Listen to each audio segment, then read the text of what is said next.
कलयुग में सबसे पहले प्रभु नाम के सुमरन करी तब बेड़ा पार हुई। राम नाम केवल आधार। केहू केहू कहेला कि पहले भोजन करी तब बाद में भजन करी, लेकिन हम कह पहले भजन करी ओकरा बाद भोजन करी। भक्त दुख में भगवान के हमेशा याद करेला, लेकिन जब सुख हो जाला तो सब लोग भुला जाला का चाचा जी। लेकिन हम कहब कि दुख में सुख में दोनों में ही भगवान के याद करे के चाहिए। देखी तब कितना आनंद होता भगवान के याद करके। देखी आई बड़ा सुंदर भाव में भजन के लिखल गई बा। कैसे राम के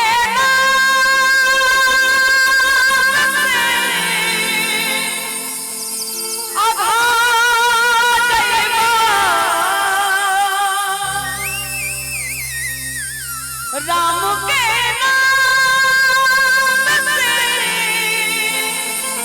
आधा जइबा। तो एक बार दोनों हाथ को ऊपर करें। बाबा की कसम जो भक्त हाथ ना उठाइए दोनों हाथों को सभी लोग। मीठी मीठी ताली के साथ ईमानदारी पूर्वक सभी गाएंगे। क्या सब दुखवा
सरकार की।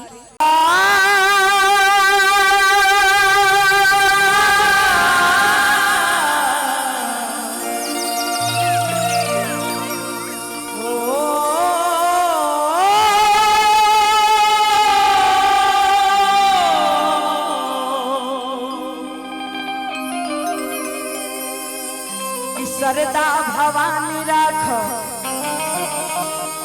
सभा बीच पानी कि दोनों हाथ जोड़े पड़ी पैया हो मैया तब बुधिया कहीन बन दुखिया में दिन बनी तना पूरा पढ़ने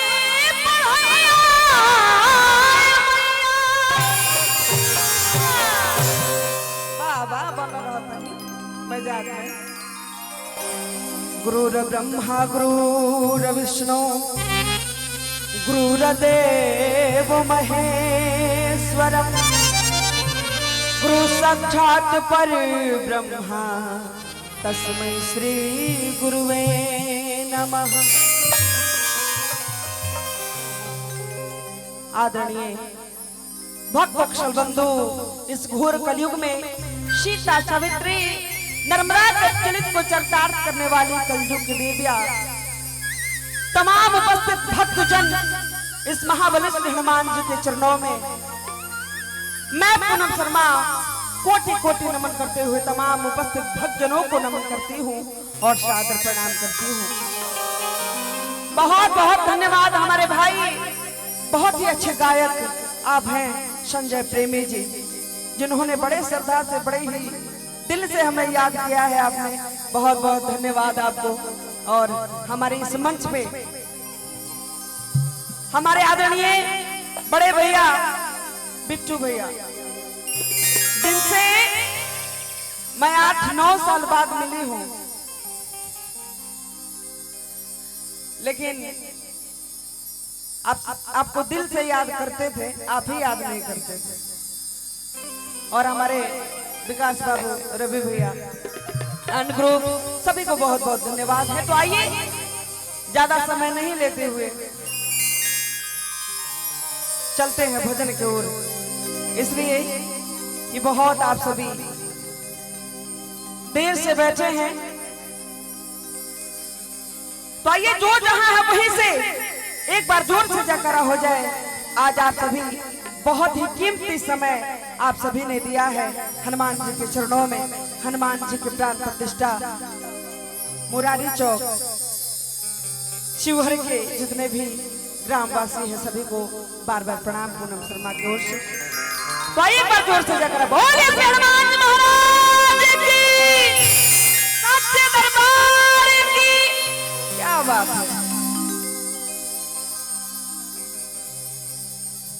तो आइए मैं चाहूंगी कि उस जननी के लिए 2 शब्द मैं कहूं इस दरबार में, उस मैया के लिए जे सारा दुनिया के माई, जे माइयों के माई है, भक्त माई के दरबार में कहता कैसे।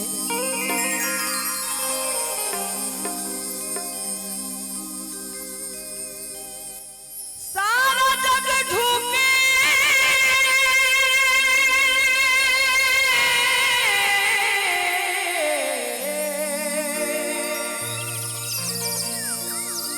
सारा जग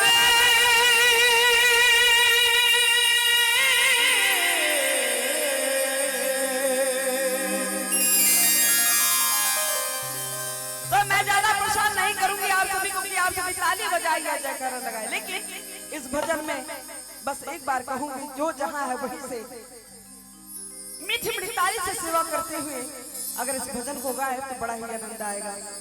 तो आइए कहना है क्या ताली के साथ।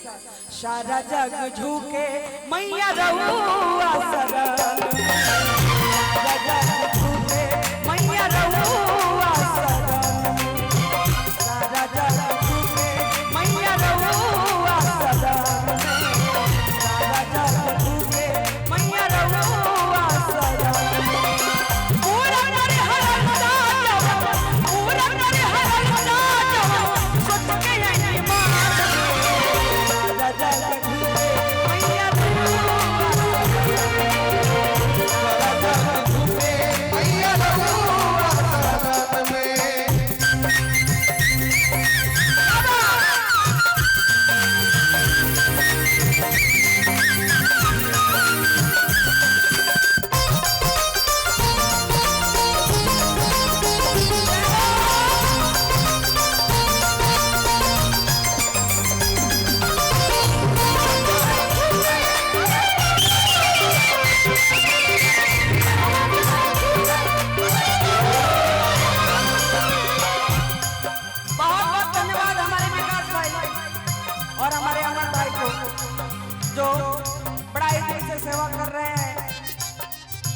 इनका यूट्यूब चैनल है और आप सभी अभी तो सुनाई नहीं देगा कौन सा चैनल है आप सबका,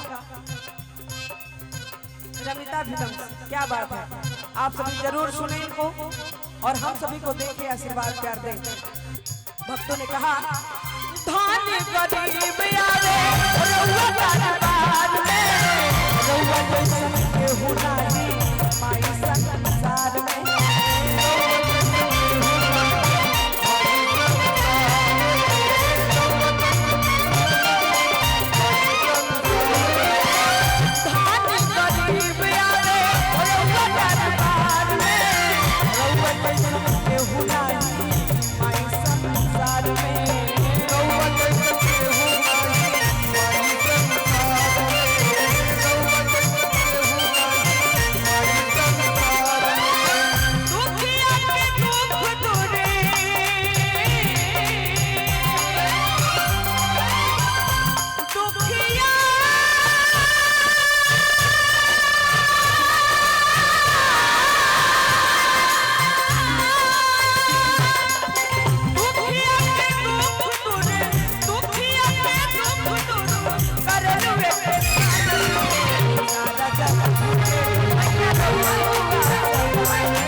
मैया की जय।